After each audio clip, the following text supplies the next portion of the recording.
On tonight's show, I take on the president, the president's staff, Newt Gingrich, Paul Ryan, the Republican leadership generally, the Republican liberals, the Democrats, and I take on the Wall Street Journal and Fox. I take them all on because we're under attack by all of them, we conservatives. This is where freedom rings. If you believe in America, if you believe in the Constitution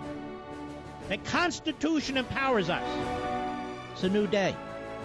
America's back. America's back, and America's going to get strong again. We're going to defend America, and we're going to defend our interests. Liberty's voice, Levin TV. Hello, America. I'm Mark Levin. This is Levin TV on your CRTV television network, Conservative Review TV. Yes, we're in the Florida Ronald Reagan studio. All right, folks. A lot of messiness has occurred over the weekend and today, and I've been chomping at the bit to speak to you. I praised President Trump on Friday for what I thought was his excellent, classy speech. He showed great humility. Apparently, that was all thrown out the window the next day as he was tweeting, attacking conservatives. And I want to discuss this for a moment. In 2010, you sent Republicans to take over the House of Representatives and get rid of Nancy Pelosi. The specific reason, the overarching reason, was to get rid of Obamacare. Trump and the other people weren't even on the scene. In 2014, you gave the Republicans the United States Senate for exactly the same reason. Other reasons too, but that was your number one reason. The Tea Party movement, the constitutional conservatism revolution. That's what brought majorities to the House and the Senate. We are the outsiders. We are the ones who've been challenging the establishment. We're the ones who have been demanding federalism, capitalism, more freedom in our system and less centralized government. So you and I, we didn't come to this lately. We've been at the spear point of this whole thing. Now, in 2016, Donald Trump was elected president of the United States. Many of us supported him for a handful of reasons. Number one, he wasn't Hillary Clinton, and that was a big reason. But the Supreme Court, immigration, and Obamacare were three of the biggest reasons. Three of the biggest reasons. What we have been faced with, we the American people, is a constant bait and switch by the Republicans, by the insiders and the so-called outsiders who have hijacked our message. Then we're told the Senate parliamentarian will never rule to allow most of Obamacare's regulations, the cost drivers, to be considered as part of the budget reconciliation process requiring a simple majority vote. No, we have to do something to accommodate a whole bunch of Democrats, which means it won't work. We later find out from Senator Mike Lee last week that they never asked the parliamentarian how she would rule, and apparently she was far more liberal on the subject, I don't mean politically, I mean in terms of the ruling, than we've been led to believe. On top of that, you and I both know that the parliamentarian in many respects is irrelevant because the President of the United States Senate, who is the Vice President of the United States, has the ultimate call, not only under the 1974 Budget Act, but under the United States Constitution. So they never really wanted to repeal Obamacare. They told us in 2010 they did in order to take the House. They told us in 2014 they did in order to take the Senate. The president, I am sad to say, told us he wanted to in order to win the presidency. But apparently there's only 18 Republicans in the whole damn United States House of Representatives who want to repeal Obamacare.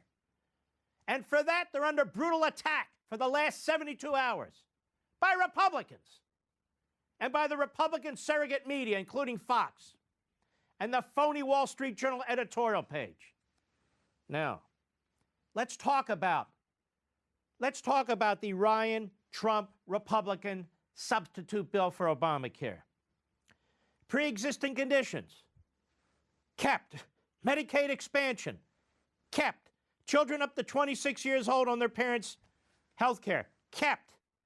Keeping subsidies, but this time calling them tax credits. Even more deceptive, kept. Planned Parenthood, you've heard, oh, they're going to defund Planned Parenthood for 1 year. So, Planned Parenthood essentially kept. The health care savings account, oh, we're going to expand them. Still de minimis with a very low cap, and you can only use that money for certain purposes. So that's a big problem. Oh, we don't have the mandate anymore, but they have a 30% penalty in place. It's a backdoor mandate to try and fool you. And of course, all these regulations stay in place. But don't worry, we're told, that'll come in phase 2. Or Tom Price, the great Secretary of HHS, he'll take care of the regulations. Would this be the same Tom Price who a little over a week ago went on one of the Sunday shows and said, look, we can't just repeal Obamacare.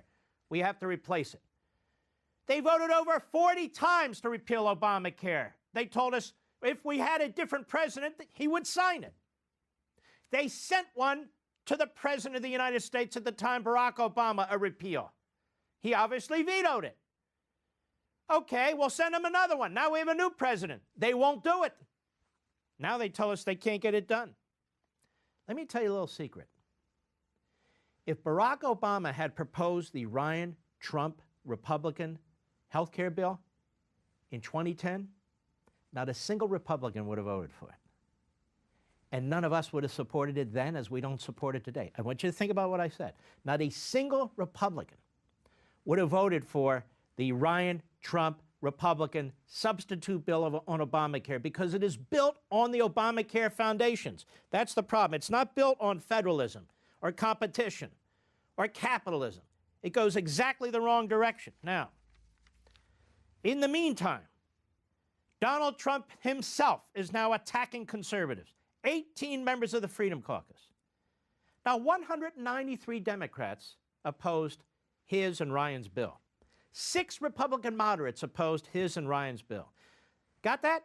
193 Democrats, 6 Republican moderates. Not a word about any of them. Not a word about any of them. Not in the media, not from Trump's tweets, not a word. In fact, we hear the opposite. Well, Trump needs to work with Democrats. Wait a minute. Trump needs to work with Democrats now? So forget the 18 constitutional conservatives. That's just too many for the Republican Party. Now we need to work with the Democrats. Would these be the same Democrats who have said Donald Trump's election was illegitimate? Would these be the same Democrats who say Donald Trump got elected because of Vladimir Putin and the Russians? Would this be the same Democrats who demand Donald Trump's head on a platter? They want to impeach him? Or they want to criminalize his very existence? They want to work with those Democrats? I heard it said that Donald Trump and his consigliere, Steve Bannon, Mr. Populist Nationalism, are keeping an S list, an excrement list. Isn't it funny? There aren't any Democrats on this list. There aren't any liberals on this list. No, just conservatives and Republicans who don't go along with liberal Democrat spending ideas coming from Paul Ryan and apparently the White House. What do you think about that? 17% of the American people supported that bill, according to Quinnipiac. 17%. Let's say they're up by 10%, 27%, whatever it is. 17%. 17%, because it was complicated, because it looked very much like Obamacare, because the Republicans couldn't even explain it. Half of them didn't even understand it, including the people at the White House.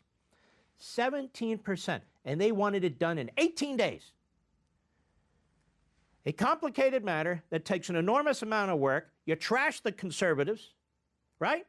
You try and ram it through by threatening them. You're going to be on our S list, says Steve Bannon to elected members of the House, apparently, and now backed up by Trump.